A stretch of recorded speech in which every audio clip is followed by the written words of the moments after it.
Hi, everybody. Hello. Hello. Hello. Everyone. Before Hello. we're going to have Mike introduce himself. Before we, again, I mean, not that you haven't been here before, but before we get going, I want to first ask, beg, plead, remind everybody to go ahead and please, I'm hearing myself twice. Is that me? Is that on my end? To please comment, join in the conversation. We want to hear from you. Please, please, please. We cannot do this without you, and we would love to hear from you.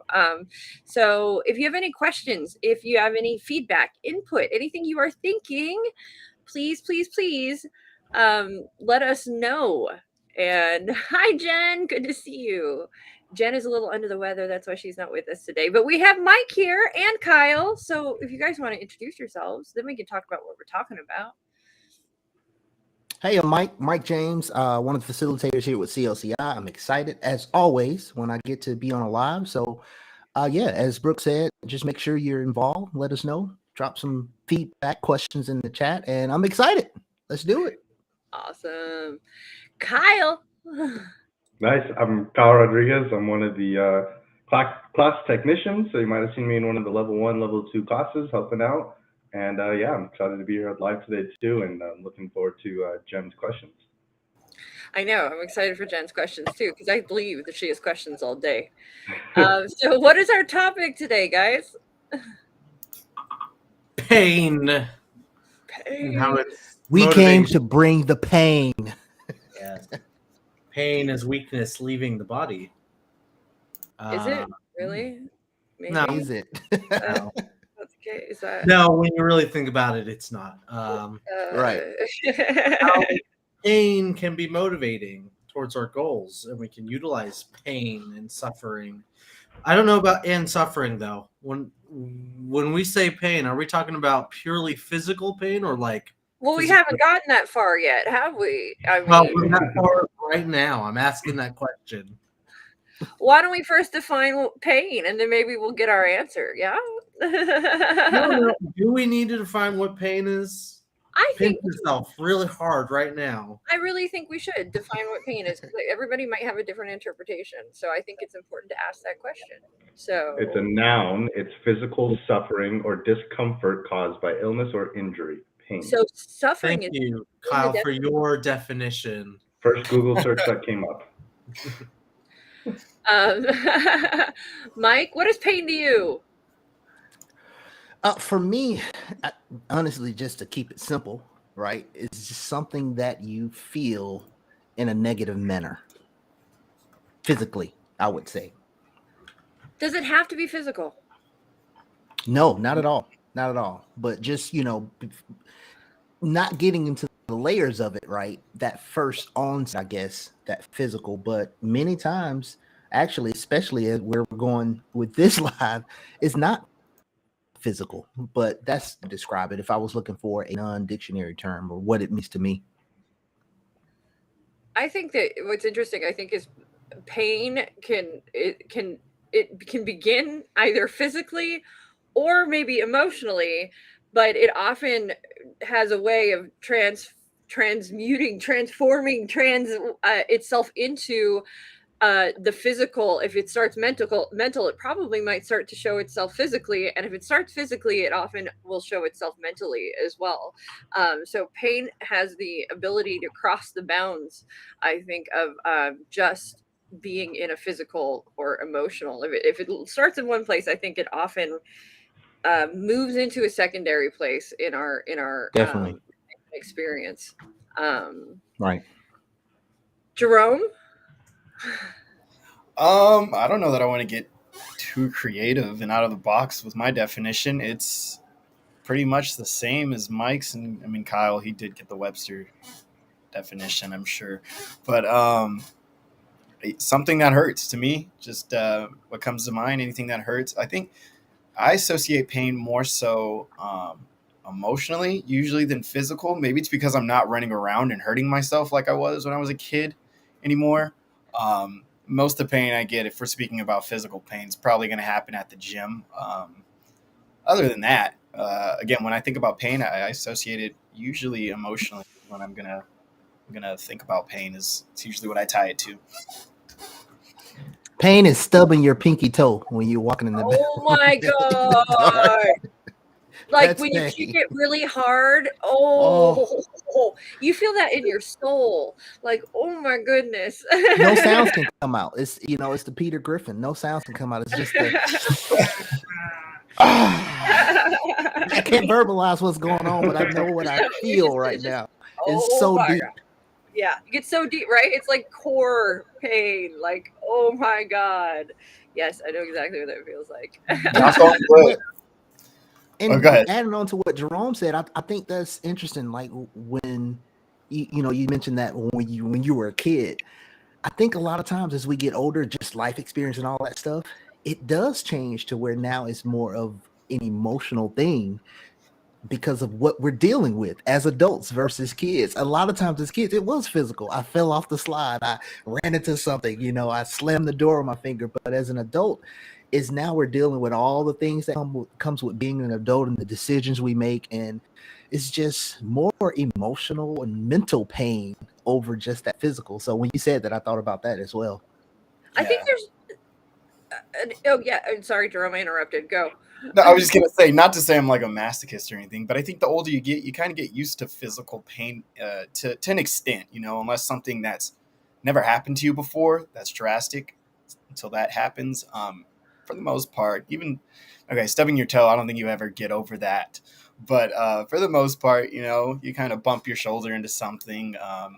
Even if you are someone that's a regular at the gym, you kind of we'll speak about that, I'm sure, utilize it to your advantage. Maybe you don't even view it as pain anymore. It's just energizing to you. But yeah, I think emotional pain is something that comes in so many different forms that it's never something that you really can get used to.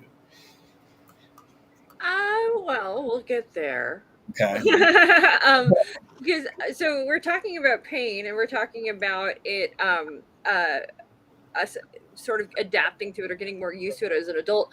I think that there's another element to that too. I think that there might be an expectation for us as adults to be able to sort of handle our own pain. Like to be able to, as a kid, we're kind of like running to others but there's this kind of, I think as an adult, this like expectation of, how often do you see together. how often do you see an adult like trip on the ground and scrape their knees and then start bawling their eyes out? I want to. Right. I don't. Kids like express their pain very emotionally by bawling and crying their eyes out and seeking that like comfort for the pain. Whereas adults, you tend to handle the pain.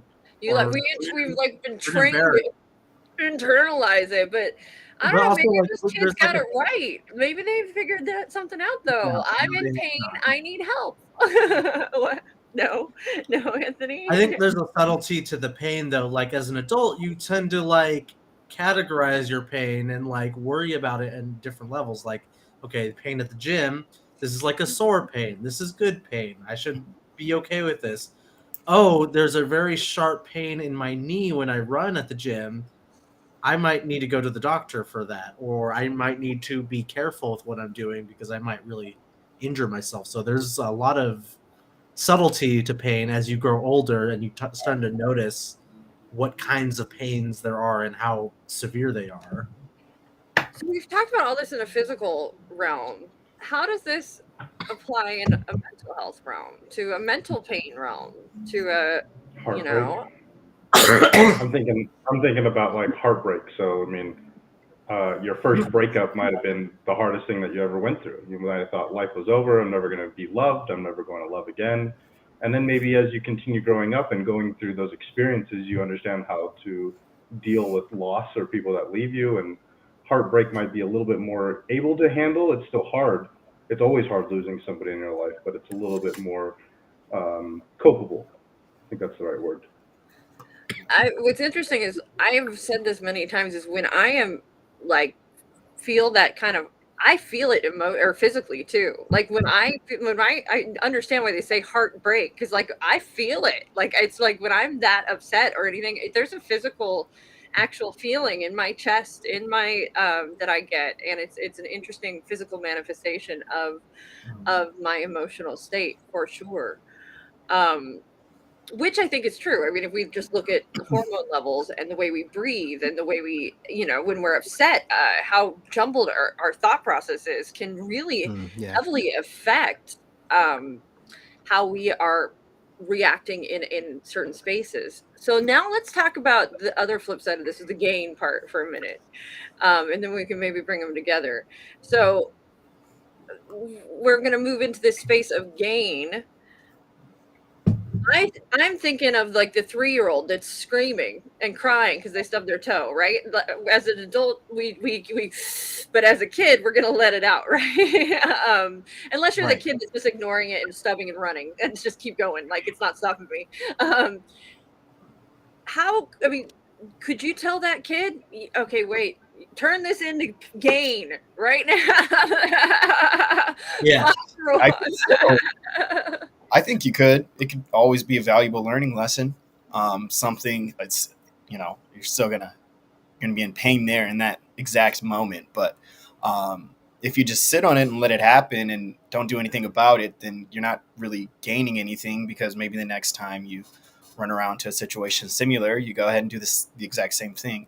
But maybe next time, don't run around the corner like that. Maybe next time wear some shoes if you're outside playing with your friends. So I could see that being the instance where maybe they could use that to their benefit, or they can gain in that moment. I have Yeah, a and counter it's kind of. argument. Kind Go ahead, Anthony. I was going to give just an example of how pain is sometimes just not gain, and there's really nothing to gain from enduring it. My little cousin, I remember this one time when I was like maybe middle school or something like that. He like kicked a wall or kicked a cement block on accident somehow, hurt his foot really bad, and he was crying, complaining. This kid was always he was kind of like a go cry wolf kind of deal. And so my aunt and uncle were just like, oh, just walk it off. You'll be fine. Like, don't worry about it. You're okay. And he's constantly crying about it and complaining about it. And after about a week, eventually they're like, oh, maybe we should take him to the hospital. And turned out he broke his toe. He was fine. It was just his toe. Well, yeah, fine. But Right. there are some points where just enduring the pain doesn't really get you anything. No, you gotta know Mm.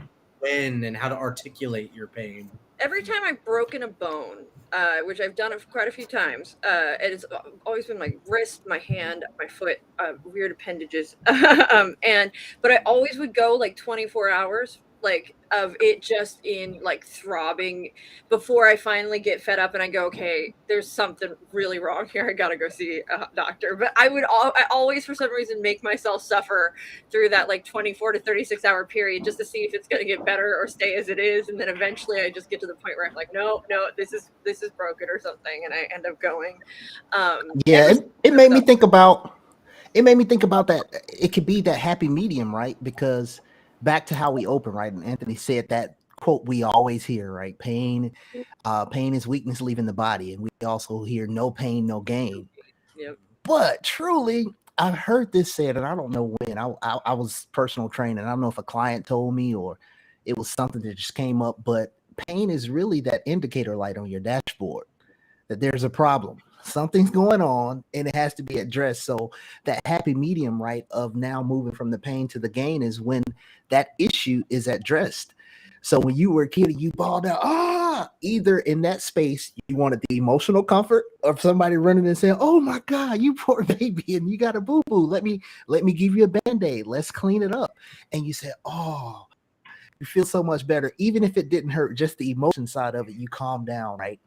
But even now, when we talk about gain, it's now the whatever that level is, spiritual, emotional, physical, where we now address what that pain was, and we go to that, what we get on the other side of that. I think that's where that bridge comes from, the pain to the gain. I absolutely love that analogy of it being like an indicator. So there's a disorder that kids that super rare work, and it's where people are born without the ability to feel pain. And it's actually a very dangerous disorder because they don't have that alarm system. So they don't know when they're putting their hand on a fire, that's hot, and they end up burning themselves so bad that it goes to the bone. They end up, doing things like when they're kids, like chewing through their own teeth or like where I've just horrible things where they've had one girl had to have all of her teeth pulled as a kid because she would just bite and she could feel no pain. And so it's just it's a very important thing that's built into us. And I think that's true for us both emotionally and physically. I think we very obviously address it on the emotional side, but I would say that the feeling of emotional pain is equally an important indicator for us as well. Absolutely. So with that, when we're talking about pain and it being an indicator, let's bring in to what does that mean for coaches and coaching? It means you give a little kiss on the kneecap whenever your coach or whenever your clients get hurt. A little Band-Aid. Give them a little hug, a little kiss, a little Band-Aid, make them feel better. I think the big part of that, as it applies to coaching, right? I think it's the awareness. And, often in class, I share with that in terms of the coaching space, that's the first step, the awareness there, right? That if we go back to the analogy of the indicator light on your dashboard, what pain is, it's something flashing, telling you, okay, something here. That instant when physical, if we were to stay on the physical, when you stub your pinky toe or your toe on that corner, it's instantly, you address it. So whatever the reaction is, so in the coaching space, it's really now leaning into it just a little bit of, okay, what's happening? What's actually happening? Because before we have that awareness to say, this is what's going on, we don't even know to figure out how to solve it, right? Or to get to the gain point. We got to address first that there's something going on, or we're in that space, what you just shared, Brooke, like we're touching that hot stove and we can't even feel it. And just like hand is just, okay, you got to move your hand and notice that you're feeling something right here. Now we can address what we need to do to this outside circumstance or this state that we're in to move this to the solution. So in the coaching space, I think it's important to, as a coach, to actually see what's going on, because I hear it and I was like, oh, well, yeah, you have that bruise on your knee. Well, it happened because I got a weak Achilles. And as I was taking that step, I dipped a little bit. So instead of us thinking that we know what it is really bringing awareness around what's going on. I think that's the first step to getting to that next, that transition from that pain. I also want to add to, maybe for our newer coaches, it might not be your job as a coach to relieve pain when it presents itself in a client. I could see that sort of inclination where a client talks about a pain point either they want to work on or pain that comes along with a goal they're working on, and the coach sort of latches onto them and be like, okay, what can we do to work on that? That might not be your job. And sometimes, that's okay. You can address it and talk about it, but don't make it your goal to solve every single piece of suffering that your client has, because sometimes it comes with the goal in mind. So, for example, I'll talk about kind of two different clients, one on the more mental side, more on the more physical side. But one client was a runner and she wanted to run to lose weight. And we talked about how difficult and painful it was for her in the mornings to run, but that was like the only time she could actually do it because she had the time. So I asked her, okay, is that a block that's preventing you from running? She's like, no, I'll still do it. It just sucks. I'm like, okay, is that something you want to work on as far as managing it? She's like, no, maybe just being okay with it.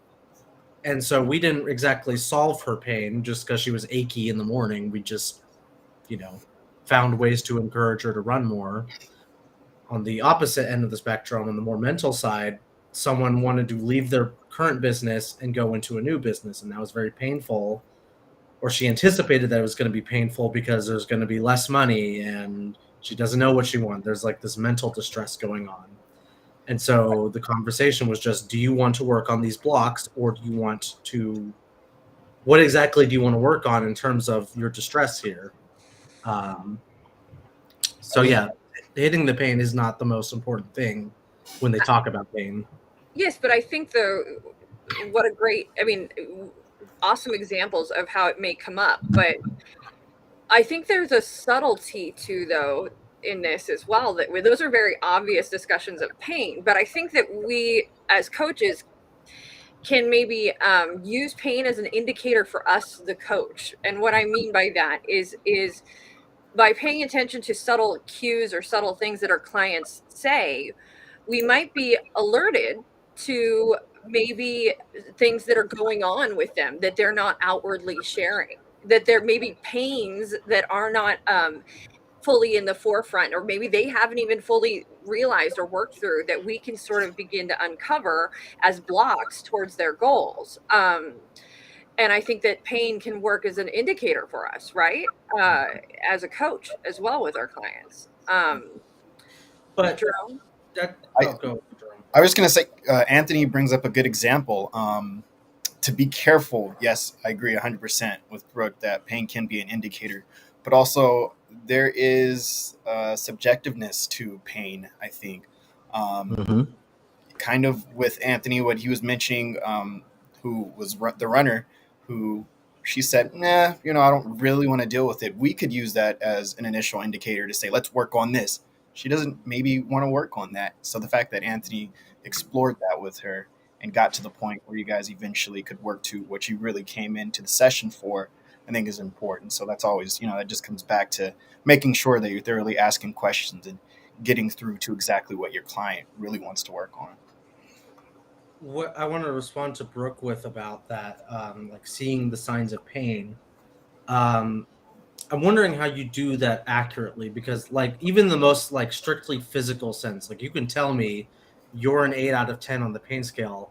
I don't know what that feels like. And if you don't say that and you're just feeling pain and maybe displaying signs of pain, I don't really know what that feels like and how that feels like for you. So I think when I say that, I think it's an alert for us to be able to ask around it. And when I'm saying subtle, what I mean is we can look at our clients' faces and see in a moment that when they're speaking about something, they're excited about something, or it looks painful. Like we can see they're through their body language, intonation, and other things that whatever they're talking about.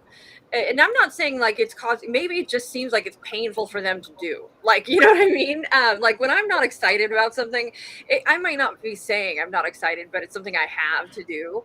That can become very obvious in the way that I approach it, and the way I talk about it. It's not going to be something I'm thrilled to discuss or thrilled to delve into. So I think as a coach, what we can begin to do is ask when we see a client that's gone from one state that is maybe positive or gung-ho to something that's a lot more flat, or something that's a lot more, we, instead of assigning that they're in pain, we might see that as an indicator, as a moment to ask, hey, can I share an observation with you?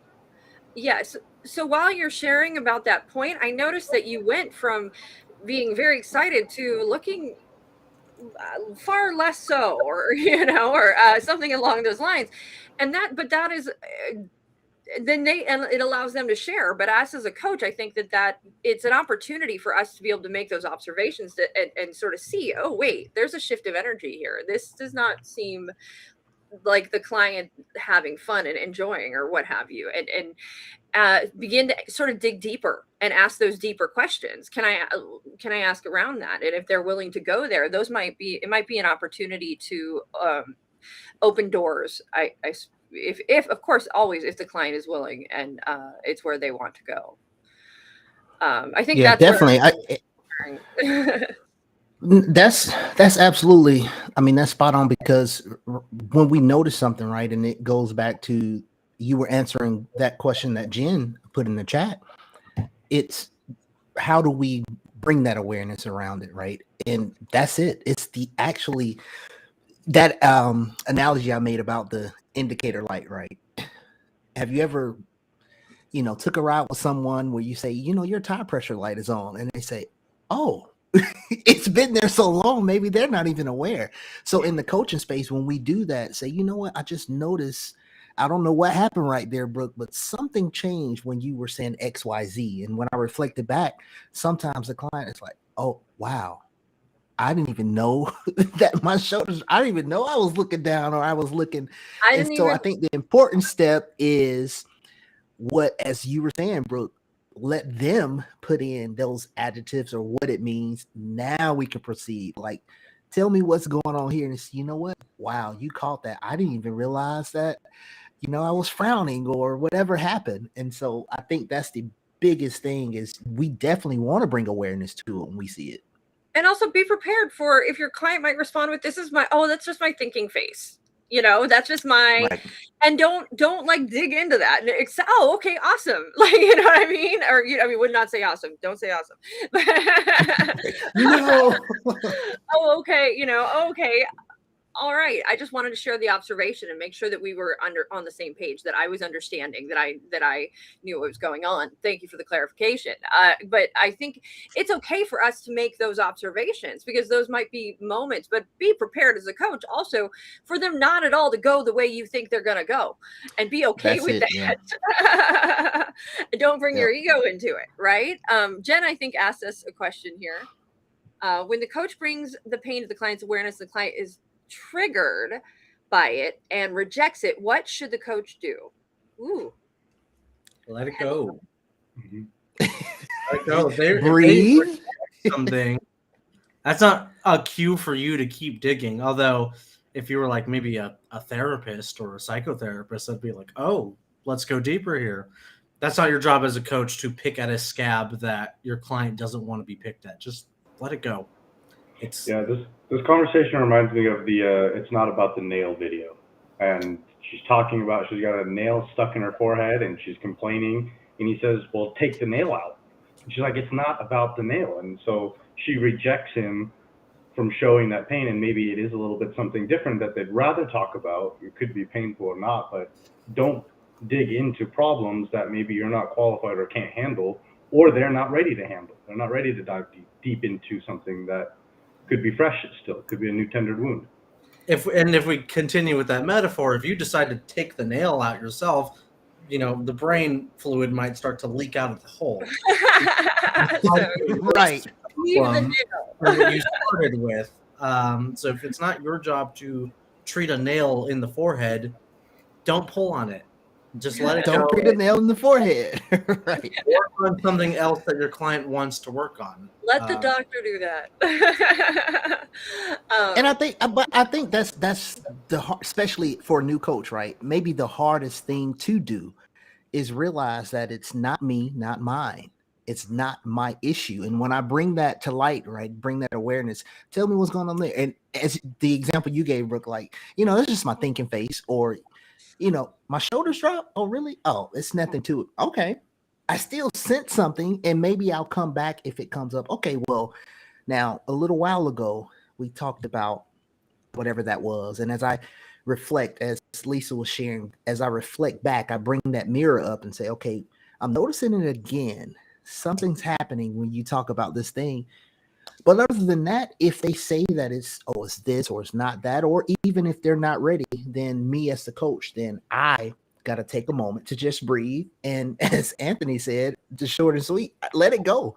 Because I want to be where the client is, because that becomes about me, right? When I say, okay, well, it is emotional. You look very upset right now. And I want to know why. Now I'm making it about me, and it's not mine in the first place.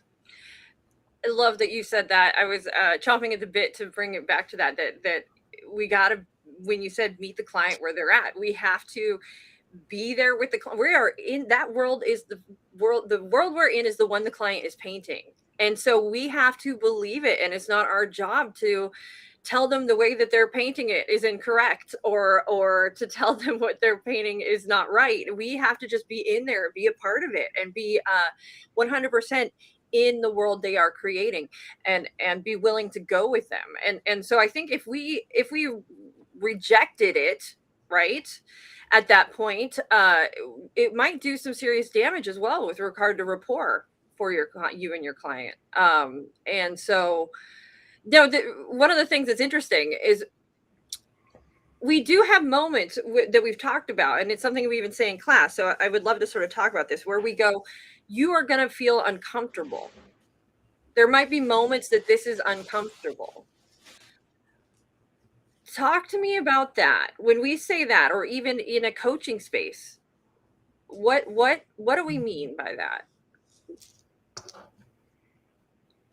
Or Well, what there's your comfort zone, and then there's everything else that's outside the comfort zone. And the comfort zone is usually where most people want to be. They feel safe. This is what they know. And the uncomfort zone is what they don't know and what they're unfamiliar with. Not necessarily that it's painful, because when you get out of your comfort zone, you might realize, oh, this is comfortable. I like this. This is now part of the comfort zone now. There might be other times, though, where you're like, oh, no, this sucks. And this is definitely a painful and uncomfortable experience. But you don't know because it's not in your comfort zone. And that's why it's scary, because there's that uncertain element to it. And why is it scary? Because why is uncertainty scary? Because it could be dangerous. You don't know if it's dangerous or not, because you haven't had the experience to inform you on that. So you don't know until you actually go out there and do it. So my comfort zone is the four walls of my apartment. And I have to, if I want new experiences, I have to go outside of my metaphorical, little box and experience new things. And that comes with uncertainty and dangers, but also good things. The potential for pain, too. Yes.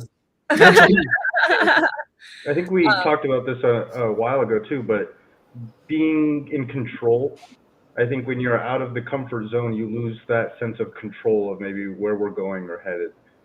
I myself, I think on the last live that I was on, found out that I am a control freak.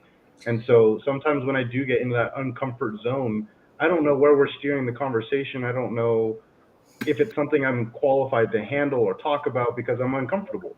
But I think in those neutral or uncomfortable zones, you're building that rapport. You're getting into zones that maybe the client or customer is not into as well. And you're building your new bridges by doing this, being uncomfortable in the comfortable zone. And so, go ahead, Kyle.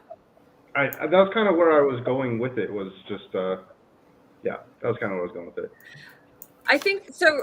I'm just going to, it's very simple. I mean, I think all of our clients are really good at remaining in their comfort zone or remaining in their discomfort. Like, they're good at doing whatever it is they're doing. And change is always a little uncomfortable and often painful. It can be.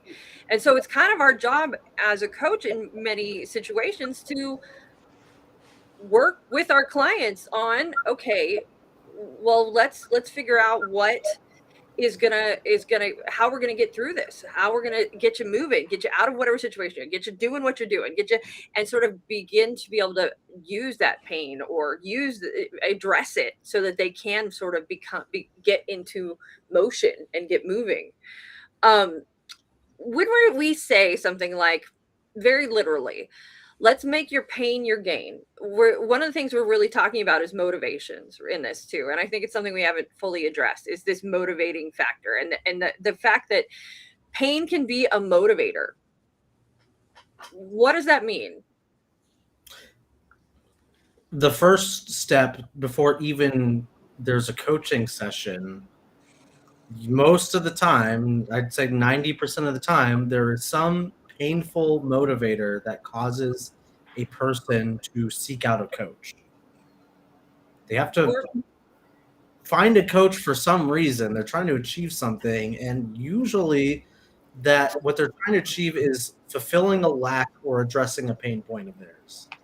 I see this a lot of time in our lunch and learns and like the marketing stuff when people what kind of client they're looking for. It's somebody with a pain point that needs to be addressed. I will tell you, in every marketing class, if you've ever been in a market, one of the first things they'll always go through is pain points. Pain points are going to come up at some point. And that. Go ahead, Oh, Mike. go ahead, Mike, Brooke. I'm Mike. sorry. No. Just that question around like the motivator, right? It's that thing that makes you, when you tap into that pain, you realize, like Anthony said, that motivating factor, something made you reach out to a coach. I want to run, right? I want to run to lose weight, but I have this pain or I have this thing going on, or that, back to what we just finished talking about, that fear of the unknown or uncertainty. So if things are in the comfort zone where we're ruminating, maybe if the possibility or that thing we need, the goal is outside of that, then of course in that space now we want to tap into more of that motivating factor of, because that's why we talk about often tapping into the perceived need, right? What it is. If you hold on to this, if nothing changed, what happens? Or if you let go, or at least maybe halfway open up my hand. Maybe I'm not ready to fully relinquish it yet, but maybe if I just open up a little bit, now I can start to see what's on the other side of this pain or this thing I'm dealing with. That's going to motivate me even more. And so I think the biggest drive or motivation from it, and even in personal experience, physical pain, was I'm getting tired of feeling this pain. And I know that now if I don't do anything different, the pain is not going to be any different. And that's not good, because I'm tired of being at the top of this pain scale. So the motivating factor for me to keep pushing through this pain is, every time, if they say exercise is the right thing for me to do, I know every time I exercise, it hurts more. Oh, wait a minute. 2 months later, that pain is a little less now. Wow, now I can actually cross my leg, this broken limb that I have. Now I can actually cross my leg or do some things that I haven't been able to do since prior to the accident or whatever this is happening. So that's that motivating factor. It really gives you that energy, and it's that snowball effect. I lean into the pain a little more. Oh, this is different. Now I want to do more. And so I think that's how we can switch it as well, and how we can help our clients like really see the benefit versus, the holding on versus tapping into it and getting past that. What's going to motivate them moving forward on their journey. I think that one of the things that you brought up, I think, is really something that is critical, and it might be something critical I think it's critical for coaches to keep in mind with their clients and when working with their clients and working on goals. And that's a concept of sort of short-term gratification versus long-term gratification, right? So in the short term, in the interim, in the beginning moment, there's a lot of things we can do to alleviate pain quickly and alleviate, maybe solve it. I mean, in a very literal sense, maybe it's take a painkiller, but ultimately taking Advil is not treating what the bigger issue is, right? And so this is a metaphor here, right? Taking Tylenol isn't going to solve the initial problem of what's causing the pain. So it might help in the short term, but what's really critical is looking at that long term, right? What long term is gonna what in 2 months, in 3 months, in 6 months, where it's gonna stick, can we do that might be painful, that might suck, that might cause all these things, but ultimately that's 6 months out.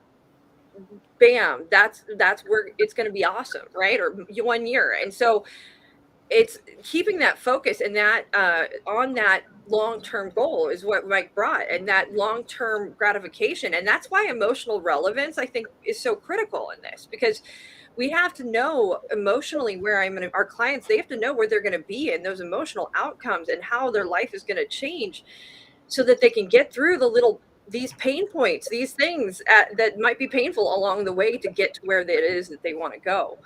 But it's that long-term focus is so critical. And Mike, you brought that up. Like, I might be in pain, but that 2 months, look at that. Overall, it's getting better. And overall, it's getting, and so, but I think we as humans can get so mired in I just want the quick fix.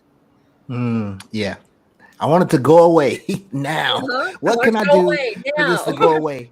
And when I was a full-time personal trainer, one of the first questions I used to ask was, whatever you're trying to fix, right? Or people would come with a lofty goal. You know, I want to lose 50 pounds by my son's wedding or my daughter's wedding, right?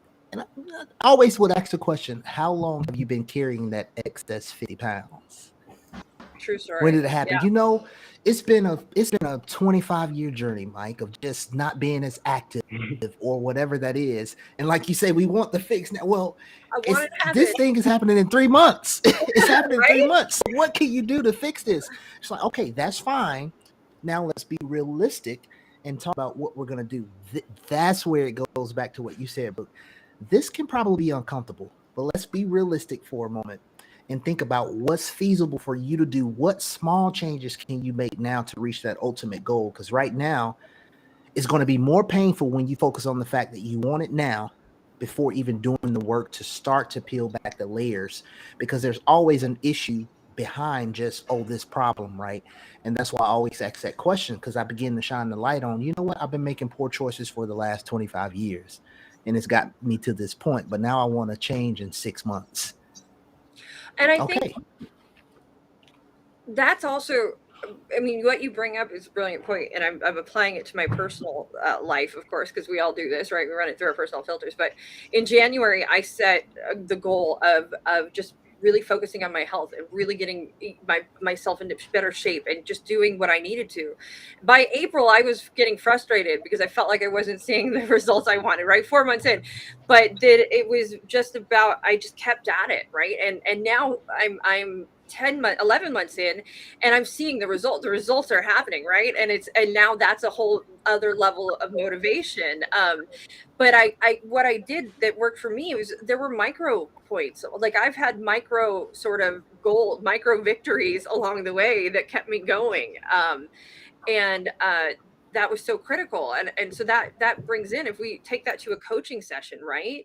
Each one of those coaching sessions could be a micro goal, a micro moment. What's the goal for this session? Okay, boom, what's going to happen through this week? And all of this is working to the overarching goal, but all of these successes along the way will be the motivation for the big one too. And I think that's really, really very critical along the way. Jen asked a really good question. We're going to have to very good question. Yeah. I think that's one of those where we can easily ignore it, right? Like not tapping into the pain of nothing changing or not switching up. The opposites game is what I call it in coaching. And not doing that sometimes, ignoring that, because sometimes even that could be a little challenge for us as the coach. Like, oh, okay, well, now to kind of push them into this outside of that comfort zone when they're telling you everything, but they're saying everything except I need this to happen. So don't let up right now.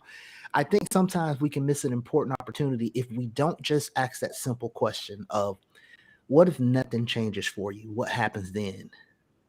That may bring them a little bit, that may make them lean into or acknowledge that pain a little bit more. It can be even more painful, but it can be important sometimes, because now I want them to see what's going on, how it's happening, and what is, back to what I said, that benefit of if nothing changed, what's taking place there.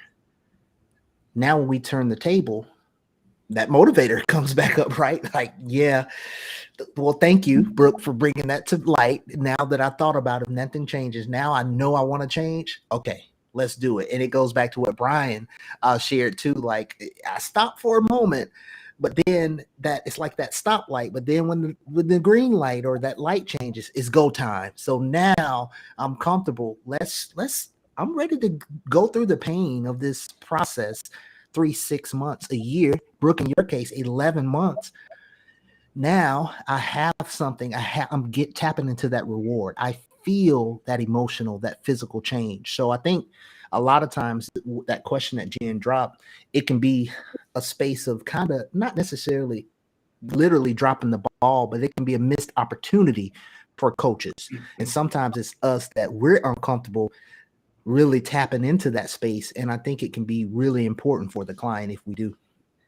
Mike, do you ever think that it's a point where you could be challenging the person you're working with by bringing out, like, what if you can't do it?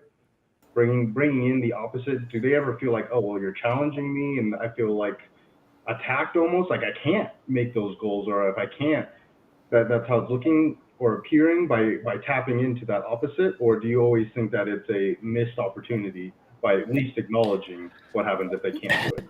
No, it could be. It definitely could be, right? It could be that feel of that challenge. And so going back to remembering that it's not me, not mine, not my issue.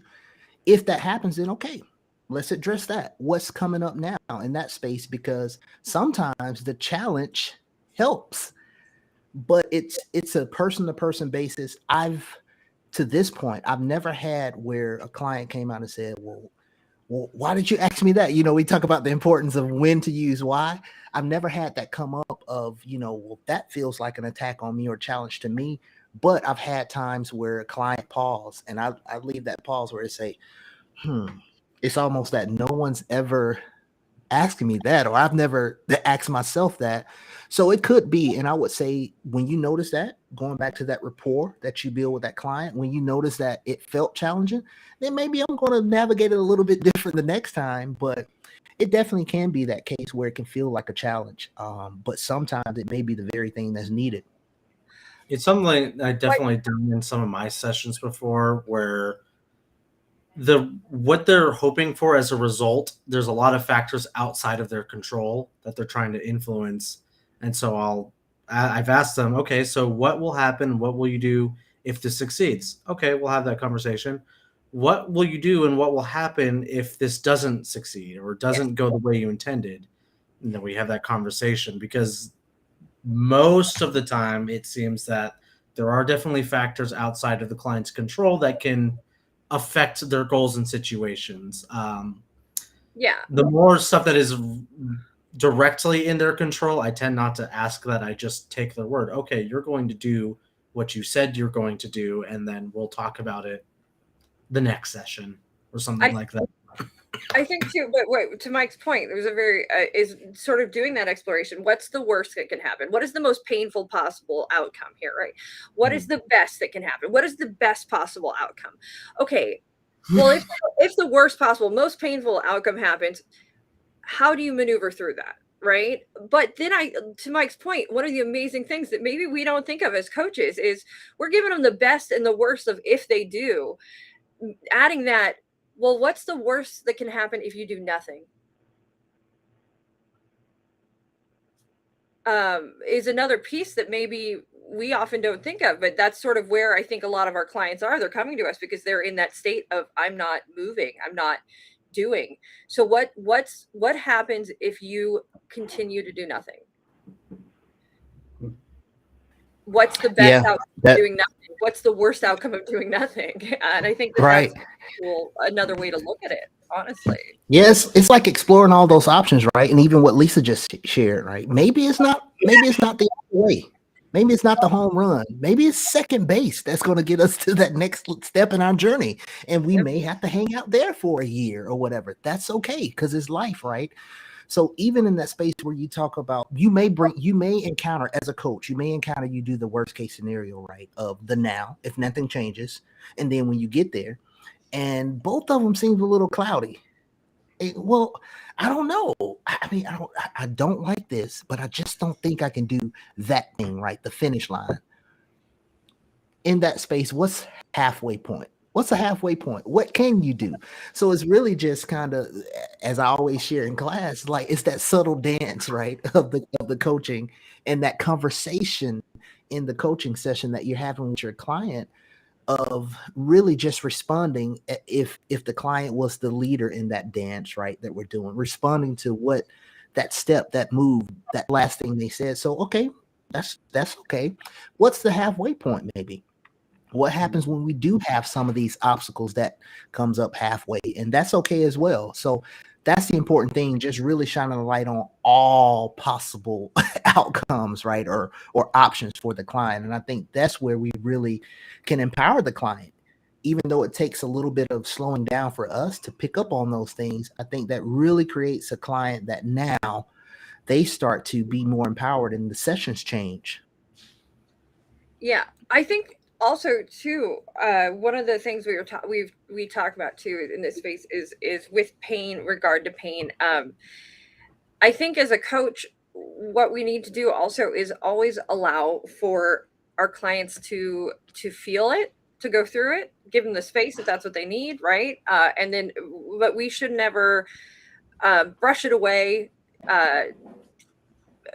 If somebody's crying with something we teach, right? We don't necessarily hand them a tissue, right? We don't necessarily, we just give them the space to feel what it is they're feeling and not give it a label. And I think that's really important too in this. The other thing that I was thinking as you were sharing, Mike, in this is but Jen's question threw me off completely. So yeah, why would you do that? Jen, why would you do that? But when let's say you have a client you've been working with for a while, or you have a client that is scared to do something because they are worried about a painful outcome. There is an opportunity for us to sort of, in this moment, ask about other painful outcomes and the client having made it through. And how did you make it through that?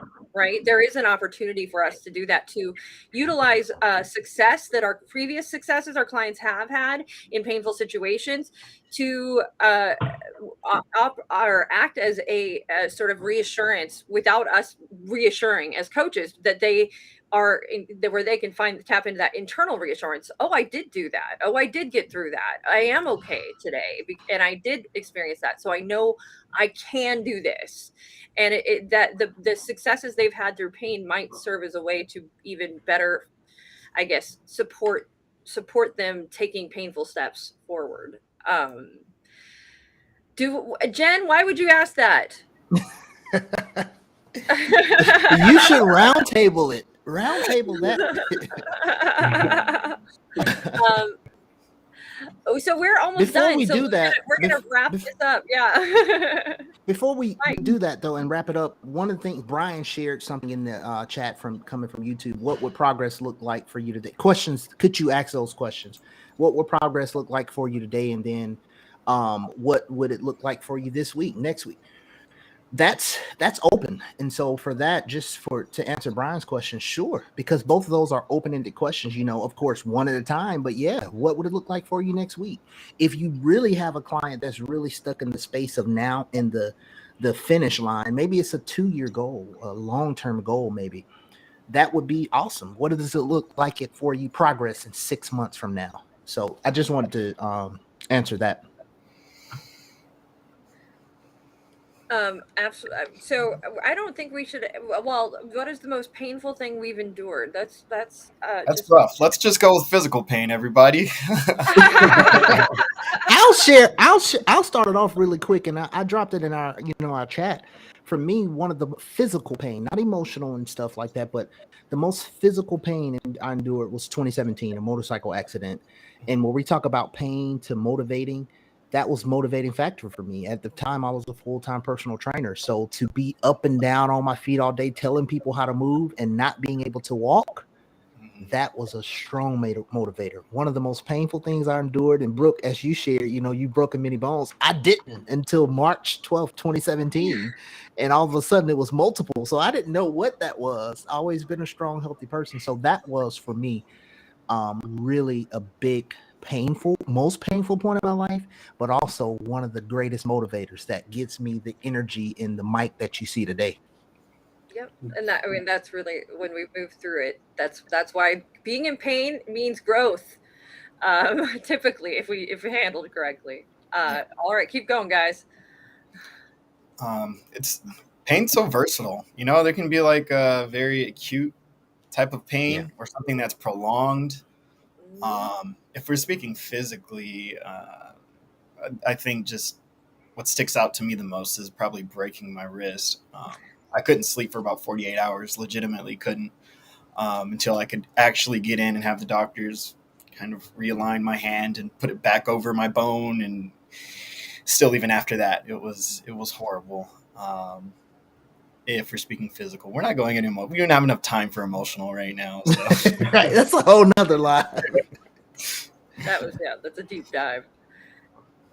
I am a tomboy, and I have a tomboy who recklessly throws herself into ridiculous things. So I have broken many a bone. I also have a weird disease that caused me to have my knee replaced. I was almost murdered.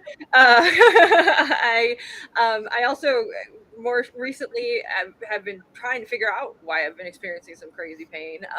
Pain has been an outstanding motivator in my life. I will say that pain helped me to change the entire way I live because of pain in my body and lower back, and it affecting the way I walked and affecting the way I lived. And it absolutely has, because you don't want to live like that anymore. You realize, because the pain's getting worse, that if you keep going the way you're going, it's just going to get worse. And so you start to go, okay, things got to change. So, but has that stopped me from still being a tomboy? Not 100%, but I've gone at least like 8 years without breaking a bone. So I win in that department, but I don't know, maybe not. Maybe I'm doing less exciting things. I broke my first bone by jumping off the back of a moving truck and riding the door down, because the guys have been doing it all day, and if they could do it, I could do it. So I did it, but then I put my hand down first, the door came down, and it broke all the bones in my right hand, and that sucked because I couldn't write. And then I broke again my wrist, and then I was in an elbow cast like this. I was literally like this, like I was a cartoon. Like I was that guy in every comedy movie. It was ridiculous. So yeah, that The happened. guy with the broken bones from The guy with SpongeBob. the broken bones has got, and you've got so that because otherwise, if it hangs down, all the blood rushes and it sucks. So you're like always trying to keep your arm up. It's yeah. Kyle, Round us There out. is nothing in my life more painful than what you just described, bro. That was tough. oh Right. no, I had my knee replaced, and I fell in the shower like right afterwards, Oh, and that was acute pain like I have never felt in my life. Like so. I would say for me, I have not, thankfully, knock on wood, not gone through serious accidents, breaking bones.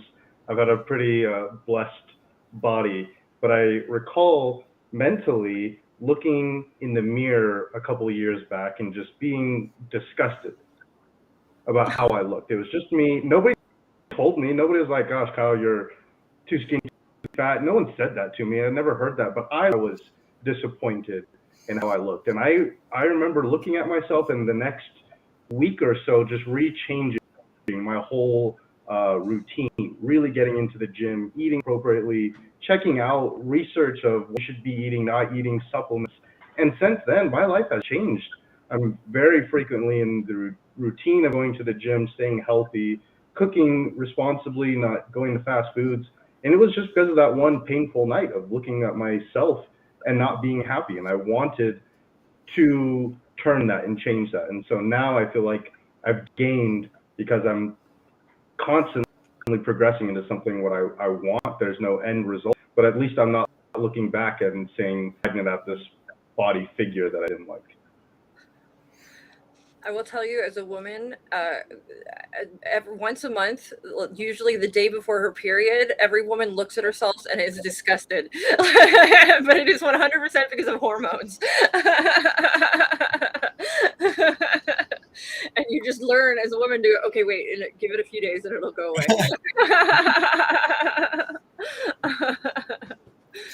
That's awesome, though, Kyle. Amazing that you were able to make those changes, too.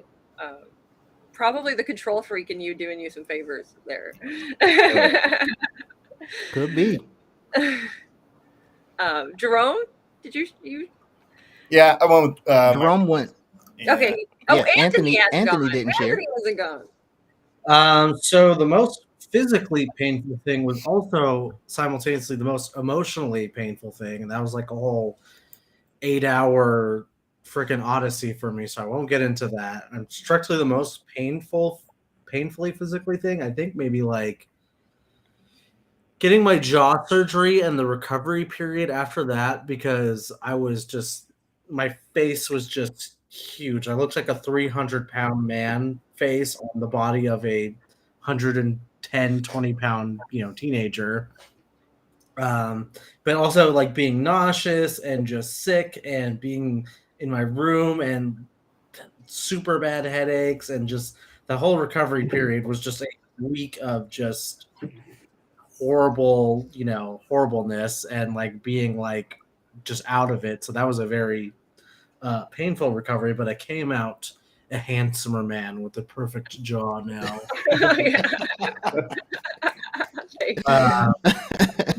That's, I guess, like surgeries are an example of where it's painful, but you will hopefully come out better on the other end, or have more capability than you did have prior to getting the surgery. Otherwise, you probably wouldn't do it. Yeah. Yeah, get surgeries to make yourselves worse off, I guess. Maybe if you do surgeries on other people and you're trying to like harvest their organs, maybe. But Jen said Pixar didn't happen. I destroyed all the evidence of that, so nobody could see that. All right, guys, that's the end of it. Mike, thank you so much for being here. Kyle, thank you for being here. You're here slightly more often than Mike, so that's why I'm giving Mike extra love. Thank you, too, for being here, Kyle. And thank you to everybody out there watching. If you enjoyed this and you want to know more, check out Certified Life Coach Institute. Also, be sure to like and subscribe. We need your support for us to be successful in our endeavors. So please, please, please give us a like and a follow and tell all your friends about us if you haven't already. We certify life coaches in 3 days, and you could take a class with one of these amazing human beings if you did attend. Yes, Mike could be your teacher. Kyle could be your I love on my hand. I love on my hand just as you're talking.